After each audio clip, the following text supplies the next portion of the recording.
Bom dia, boa tarde, boa noite. Essa é mais uma edição de Pedro e Cora, e quando eu começo com esse tom, vocês já sabem que o tema é denso, né? Mas Pedro e Cora, como vocês sabem, toda terça-feira, toda quinta-feira, aqui no YouTube do Meio, na sua plataforma favorita de podcasts.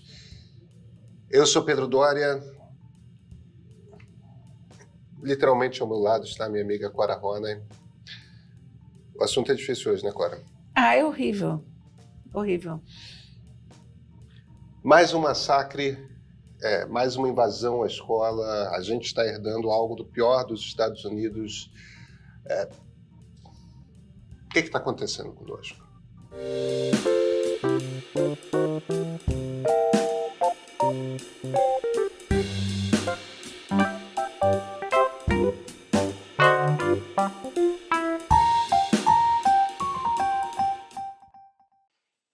Cora, a gente até, eu acho até esquisito a gente falar disso no Brasil, porque é uma coisa tão americana. Mas ontem um homem entrou numa creche em Blumenau, Santa Catarina, e matou a machadinha 4 crianças. É o segundo ataque esse ano de sucesso. Houve uma tentativa na Gávea, no Rio de Janeiro, aqui perto, né, da gente, de um estudante que entrou com um facão, mas não conseguiu ferir ninguém. Em novembro do ano passado, nós tivemos um outro ataque desses, foi no Espírito Santo. E está começando a se repetir com cada vez maior recorrência. A conta da Michele Prado, que faz parte de um grupo de estudo liderado pelo Pablo Hortelado, da USP, a conta da Michele Prado é que do massacre do Realengo, eu tinha acabado de entrar no Globo, foi abril de 2011, do massacre do Realengo em 2011 para cá, esse de ontem, de Blumenau, é o ataque de número 13, com vítimas fatais em escolas. Só que estão começando a se concentrar no tempo. De novembro para cá são 3. A americanização do Brasil, como é que você vê esse monstro? Eu acho que o Brasil importa todas as coisas erradas dos Estados Unidos, sabe? Eu sei que é um clichê dizer isso, mas os clichês, em geral, têm um pé, na verdade. Quer dizer, tem tanta coisa para a gente gostar nos Estados Unidos, você conhece aquele país melhor que eu. Você tem as melhores universidades do mundo, você tem museus extraordinários, mas você tem uma violência, uma cultura das armas, uma cultura da violência que nunca foi resolvida lá. E o que a gente traz? A gente traz isso. A gente traz fast food, né? A gente traz esses dentes de Mentex que todo mundo usa hoje. Quer dizer, tudo que não funciona, tudo que torna aquela sociedade disfuncional é importado rapidamente para o Brasil. É muito esquisito isso. Eu não sei que fenômeno é esse. E aí a gente pode viajar para qualquer lado, porque qualquer explicação é tão boa quanto qualquer outra. Digo o Brasil, a gente tem uma conexão maior com Estados Unidos que a Europa, porque inglês é uma língua mais fácil, porque o inglês é a língua universal hoje, e a segunda língua que a maior parte das pessoas fala no Brasil é inglês, quando fala uma segunda língua. Os produtos que mais vêm para o Brasil são americanos. Não, mas não é só isso. Nós somos 2 países continentais nas Américas. Sim. Cuja população é construída pelo encontro entre os nativos que estavam aqui, os europeus que chegaram e os africanos que vieram escravizados. Quer dizer, tem um caldo parecido. Tem um caldo parecido. A nossa música É uma música fundamentalmente africana. A música americana é uma música fundamentalmente africana. Eu não estou dizendo que nós sejamos iguais a eles, porque eles são protestantes e nós somos católicos no nascimento. Isso impõe uma diferença grande. Eles são ingleses, nós somos ibéricos. Essa é uma outra diferença grande. Agora, se a gente sair para pensar um país que tem uma mistura inicial que se aproxima da nossa, são dos Estados Unidos. Agora eu não entendo, digamos, esse foco que a gente tem na cultura americana, com tantas culturas pelo mundo. Eu acho que é uma falha também na nossa cultura, e aí digo na cultura um sentido mais educacional mesmo, de voltar a olhar para outros países, para outras formas de vida, de civilização. Sei lá, cara, eu fico muito desestimulada com isso, sabe? Muito, muito triste, porque violência com criança é uma coisa que mexe com todo mundo, né? De uma forma... Eu não vou dizer que há formas que a violência mexe com você de uma forma boa, mas há formas que você diz, bom, teve ali um tiroteio, bandidos se mataram. Você diz, ok, problema deles. Mas gente, criança... Quando um homem adulto entra numa creche com uma machadinha para matar, tem um ponto fundamental de covardia ali, porque a gente está falando de quem é particularmente indefeso, né? E você sabe, criança realmente... Eu considero criança uma coisa muito preciosa. O nosso futuro é tudo clichêria em torno de criança, não tem jeito, né? O futuro da gente são as crianças. E às vezes estou em casa e vejo as crianças da família e aquilo me dá uma alegria ver aquelas crianças, sabe? Porque eu digo, olha, somos nós, né? E somos nós em versões melhoradas. Quantas coisas eles já sabem que a gente não sabia e como eles chegam mais preparados e mais espertos para o mundo. E é tão bonitinho e é tão querido, né? E aí, como é que alguém pode fazer isso?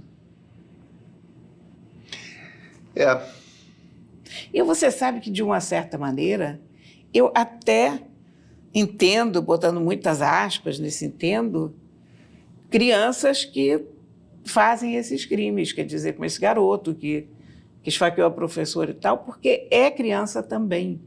Então, eles não têm a ideia da inocência da criança ou do quão preciosa a criança é. Agora, um adulto que não se detém diante de uma criança, que ataca especificamente uma criança, isso chega a um grau de perversidade que é incompreensível para mim, sabe?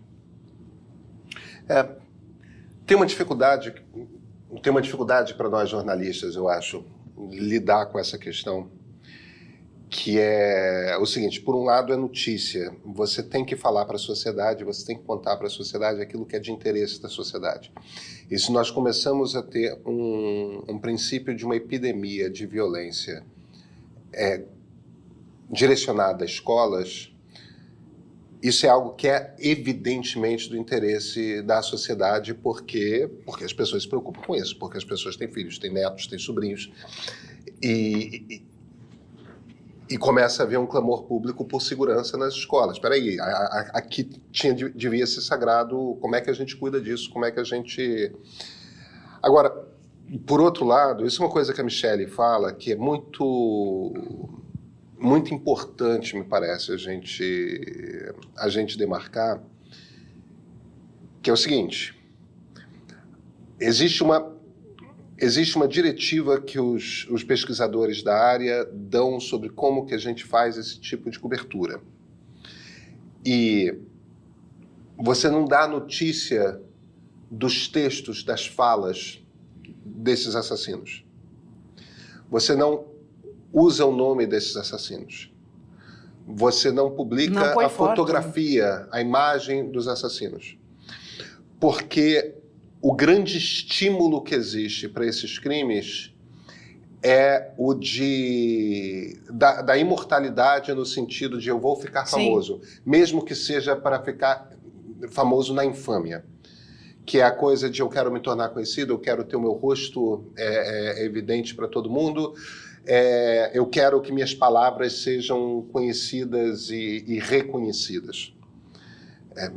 Mesmo que seja como um assassino e tudo mais. Quer dizer, existe essa marca que não dá fama porque esse é o alimento. Agora, simultaneamente, a gente tem uma condição aí, uma característica que nisso é comum, que está acontecendo aqui no Brasil e o que está acontecendo, o que acontece nos Estados Unidos desde Columbine, ou um pouco depois de Columbine, então logo a internet começou a se tornar mais popular. Columbine foi em 1999.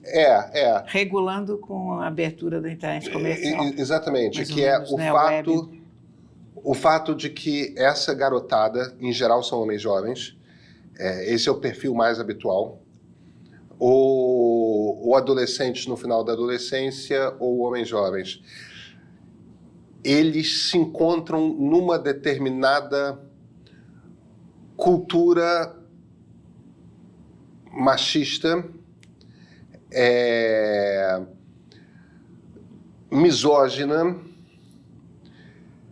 e profundamente ressentida em determinados fóruns da internet. Às vezes na Deep Web, às vezes nos chans da vida, né? 4chan, 8chan e ambientes similares.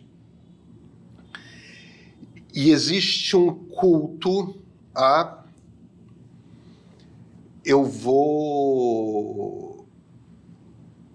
agora é a minha vez. Agora sou eu que vou fazer o assassinato. E eles combinam, e eles trocam, e eles idolatram esses outros assassinos. Eles se incentivam mutuamente. Eles se incentivam mutuamente. De vez em quando um cria coragem. É um fenômeno conectado à internet. Eu acho que não tem como a gente negar essa evidência. Porque essas coisas se espalham na internet. A internet facilita esse contato e mesmo que os jornais calassem completamente sobre isso, os telejornais, a rádio, a internet continuaria postando isso. Então, a gente tem um pouco esse problema de como noticiar e o que fazer. A internet não tem esse problema, porque nos canais são considerados heróis, o negócio é repetido, a exaustão. Olha, eu não sei, é tão complicado esse negócio. Antigamente, os jornais não punham notícias de crime. Você tinha um tipo de jornal que era um jornal de crime. Espreme e sai sangue. Exatamente, que era aquele tipo de jornal que você dizia que você espremia e saía sangue, mas os jornais considerados dignos, jornais de família, digamos, eles davam as notícias na última página, lá dentro, não davam.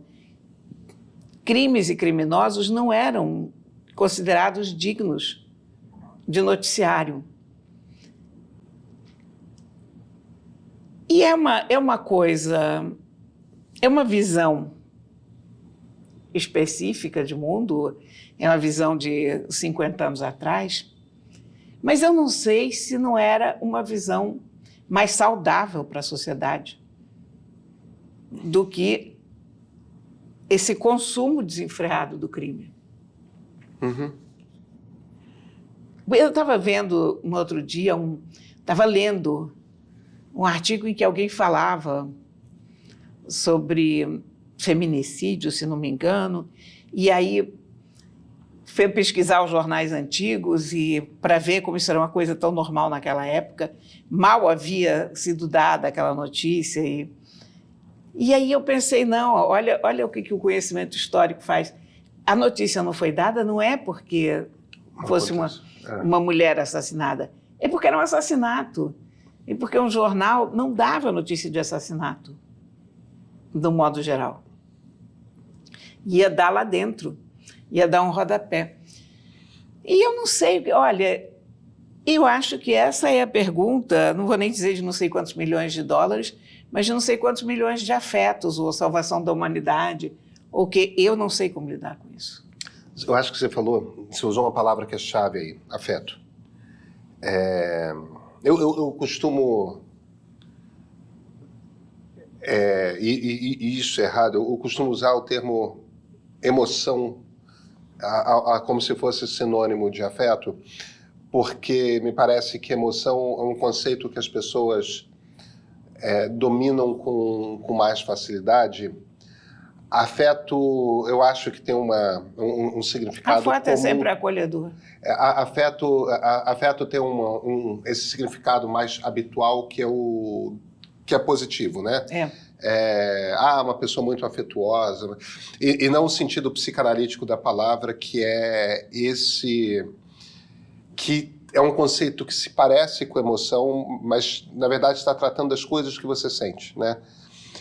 E existe um afeto em particular que é o afeto que me parece dominante no zeitgeist do nosso tempo, que é o afeto que tá no core, né? Tá ali na espinha dorsal de todos esses crimes, que é o ressentimento. O ressentimento é essa emoção que você sente, ou esse afeto que você tem. Todo mundo já foi ressentido alguma vez.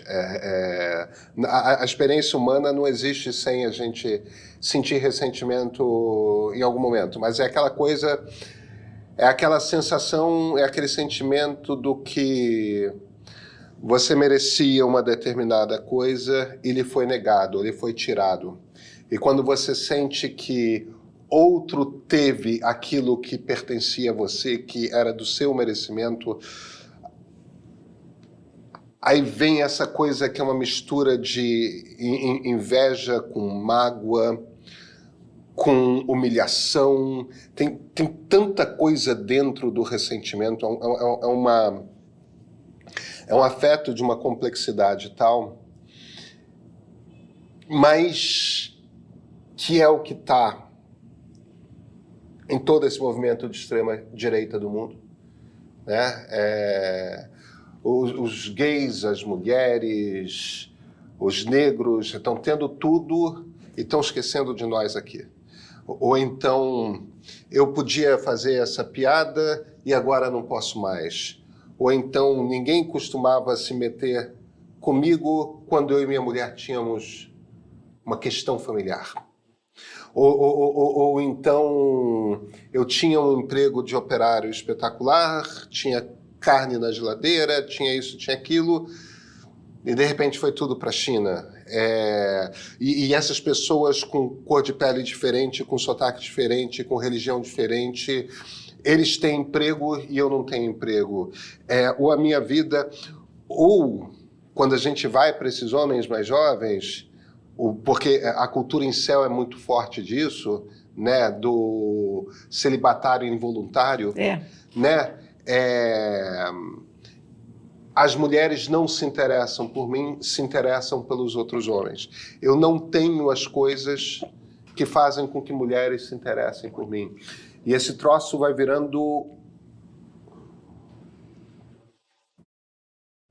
uma coisa dentro que, em alguns casos, explode. E explode nessa forma de violência. Seja violência política, seja violência física, seja esses crimes. Não, e o pior é que isso vai gerando uma cultura de medo e de pavor.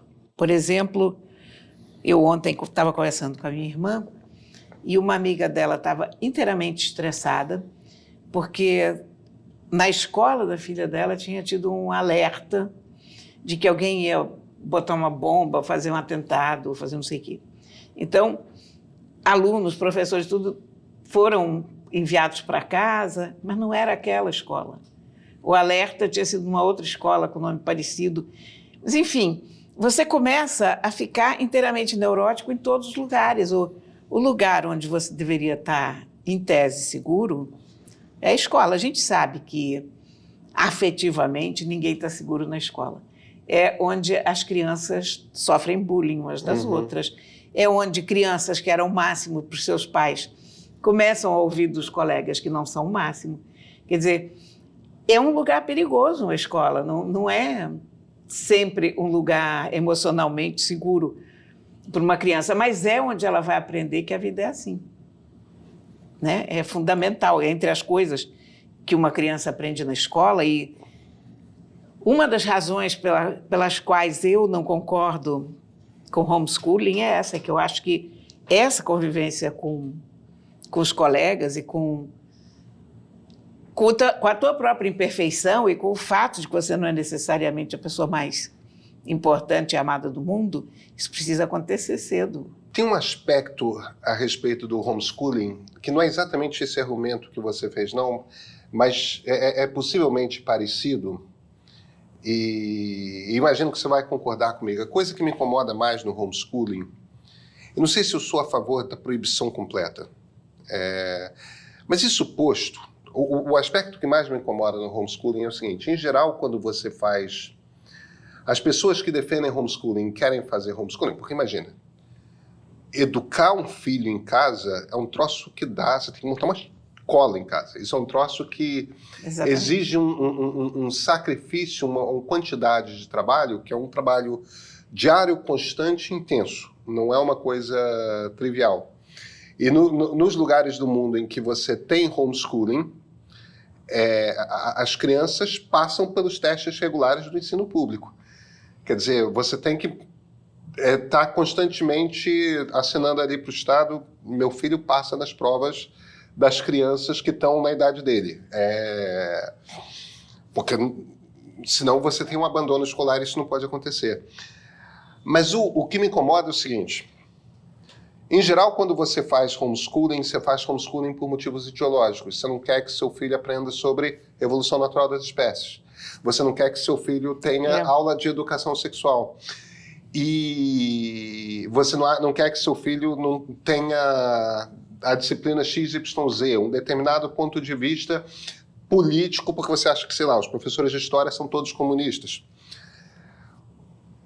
O meu problema com isso, Cora, é que eu acho que o pai e a mãe não têm direito de negar um ponto de vista aos filhos. Eu concordo inteiramente com você. Embora os filhos sejam crianças, estejam sob a tutela e a responsabilidade dos pais, eles são futuros cidadãos, eles são cidadãos já, ainda não com seus direitos plenos, e enquanto cidadãos, você não pode negar informação a eles porque você, como pai ou como mãe, acha que não me importa o que você acha sobre a evolução natural.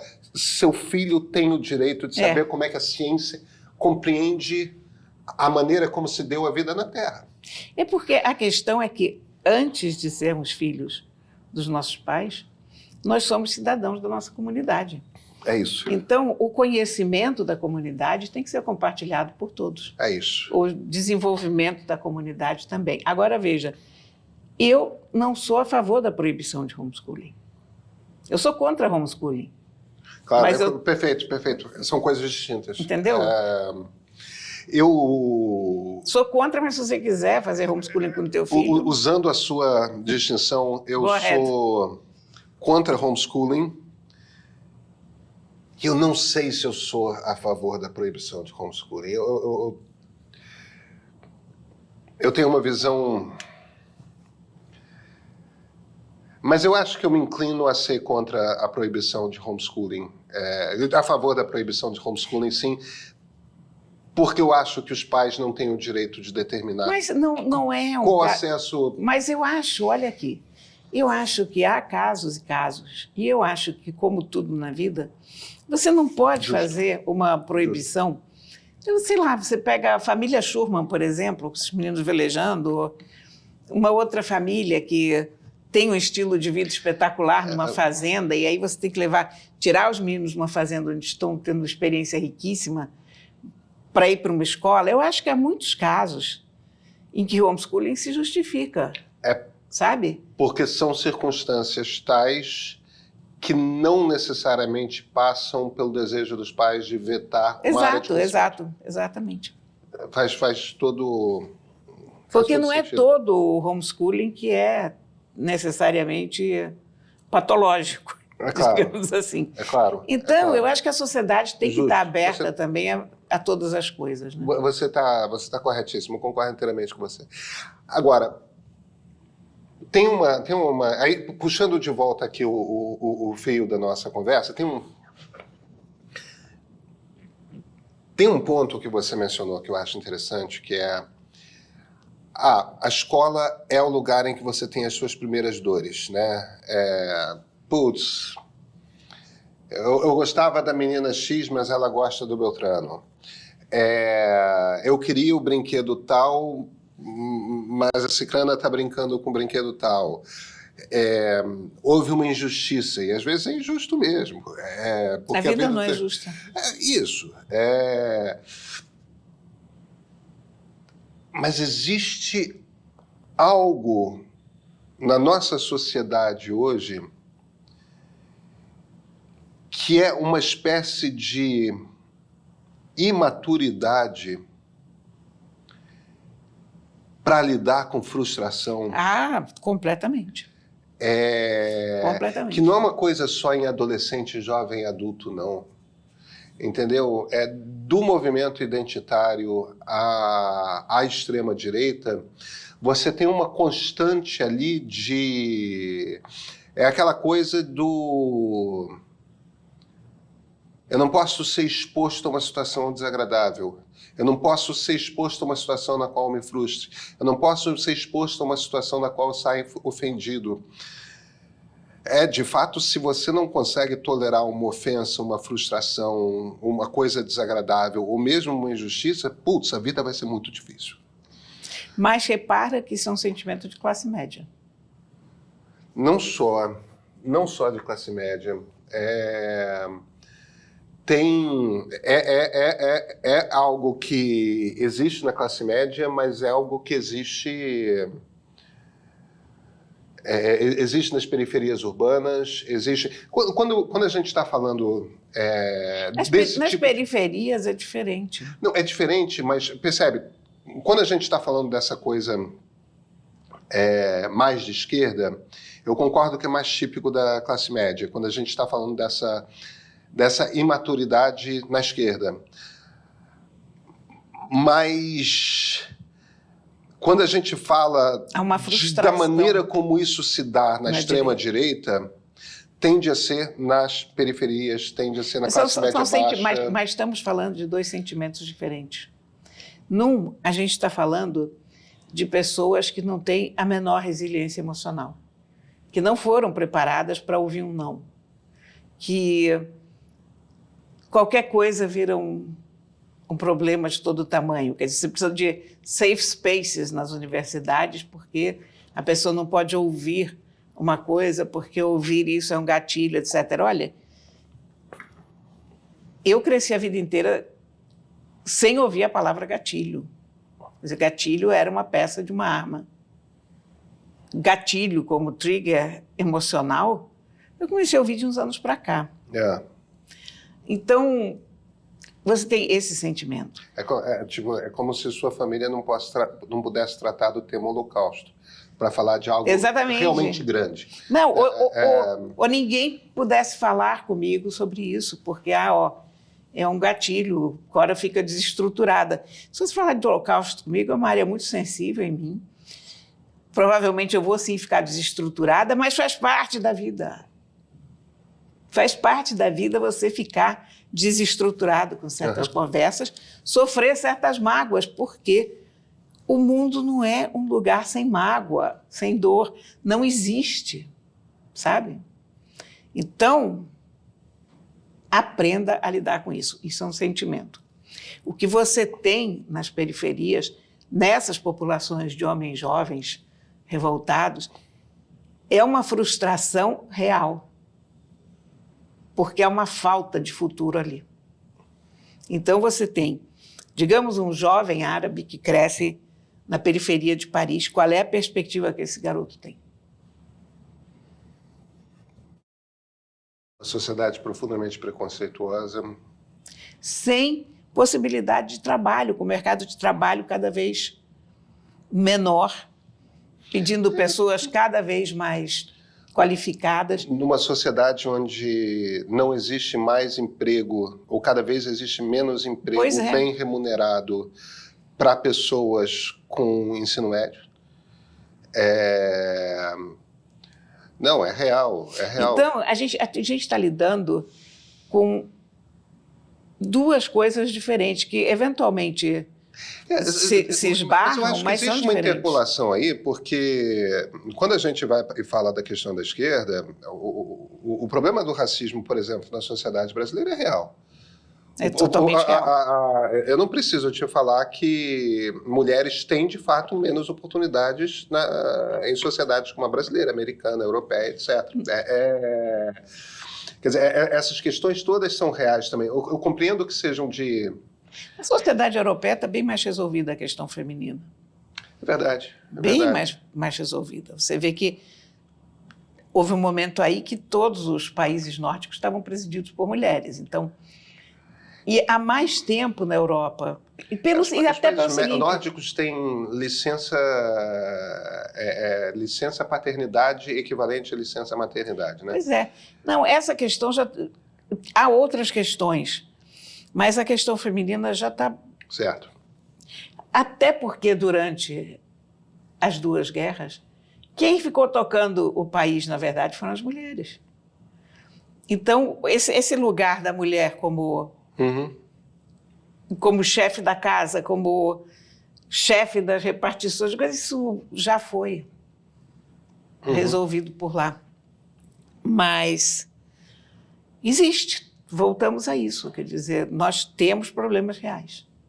E nós temos problemas que não são imaginários, mas não são problemas. Olha, você vê esse caso da Patrícia Poeta com o Manuel Soares, não sei se você acompanha essa treta. Não acompanho essa história. Isso foi uma treta anteontem. Como é que a gente está misturando canais?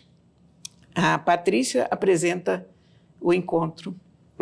Que era o programa da Fátima. Que é o programa da Fátima. Que era dela. Com o Manuel Soares, que é um rapaz, aliás, muito bonito, negro, e os dois fazem uma dupla ali. Eu tenho a impressão que não rola uma amizade, ela pedricora ali. Eles não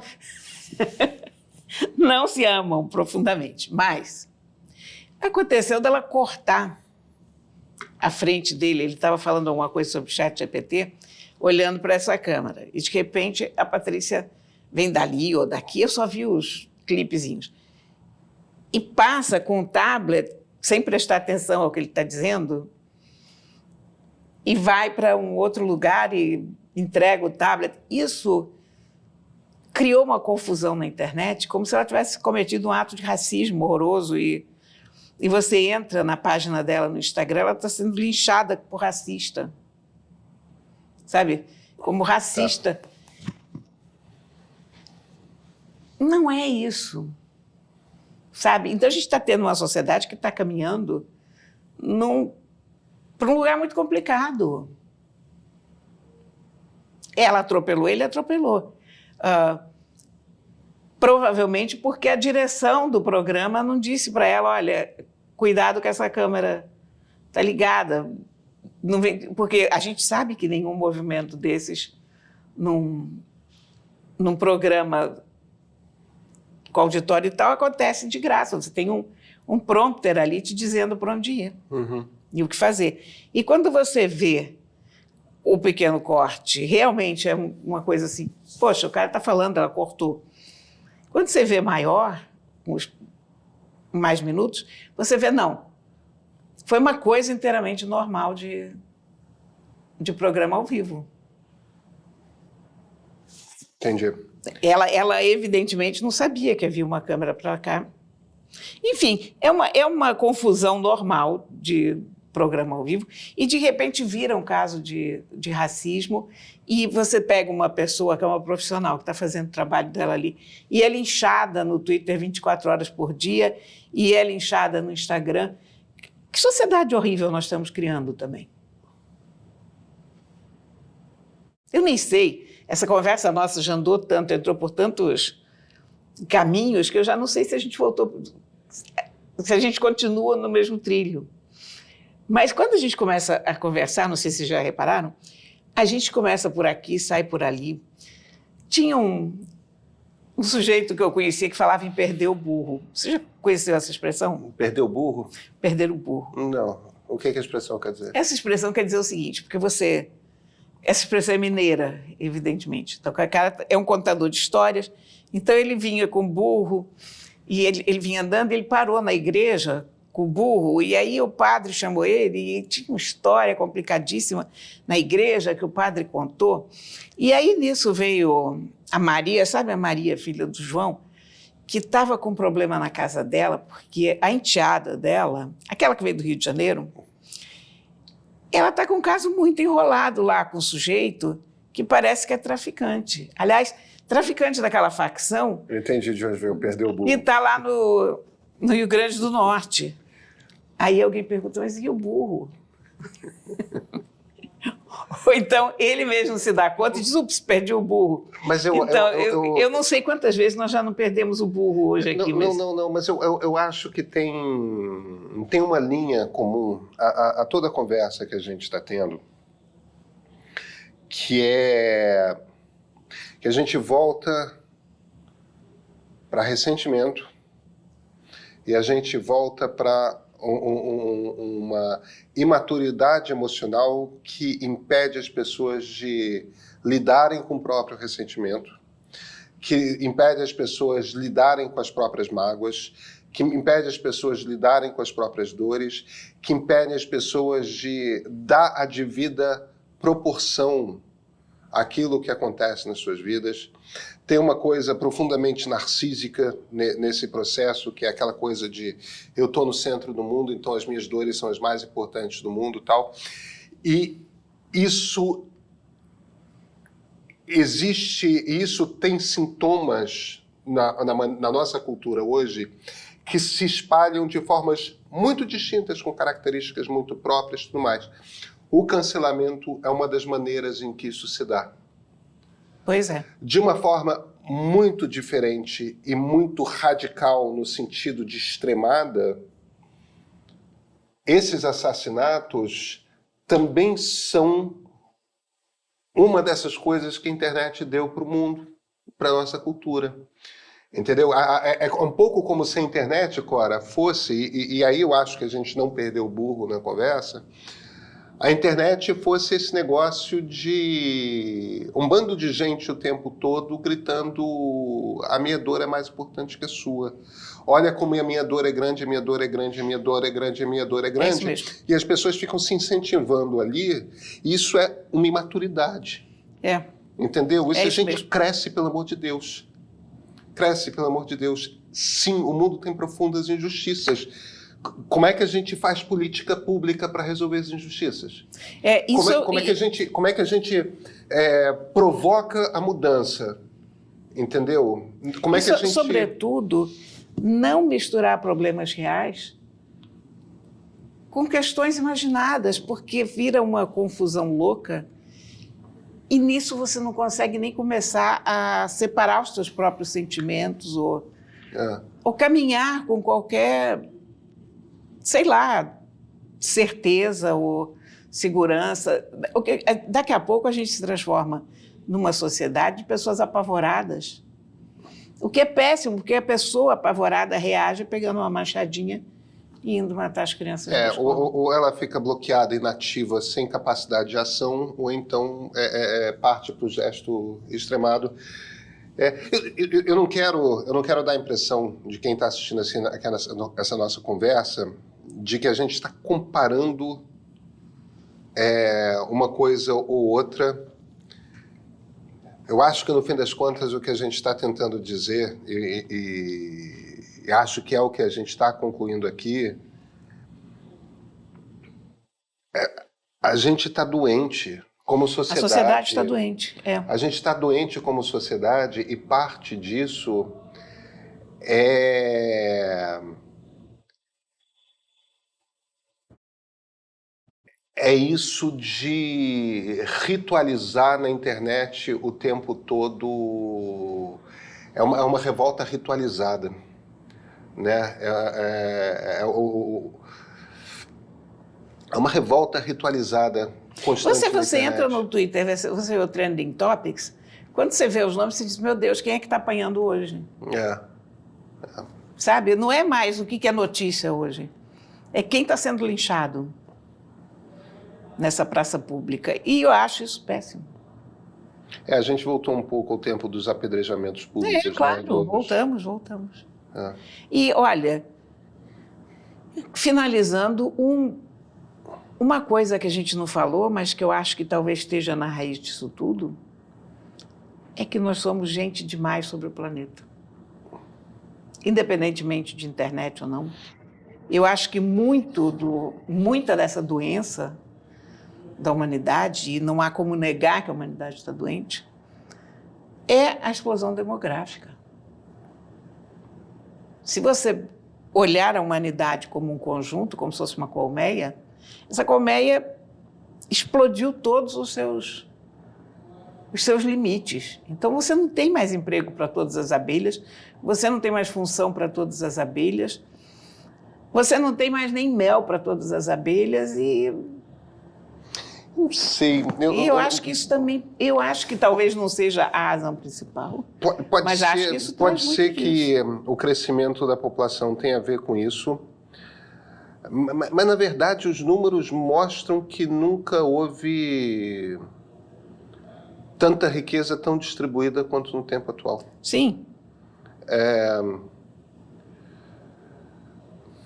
E, em alguns aspectos, nós estamos muito melhor do que jamais tivemos. E, aliás, eu vou trazer um livro aqui, uma vez, sei lá, em algum momento, chamado Factfulness. Esse livro é um livro super interessante porque ele lida com números. Então, aquela hora que a gente está inteiramente pessimista, como nós estamos hoje, esse livro traz um alento, porque ele te mostra várias coisas que progrediram e com números, e contra números não há argumentos. Mas, enfim. Clara, nos vemos na terça que vem? Sim, de preferência com outro assunto. Nossa.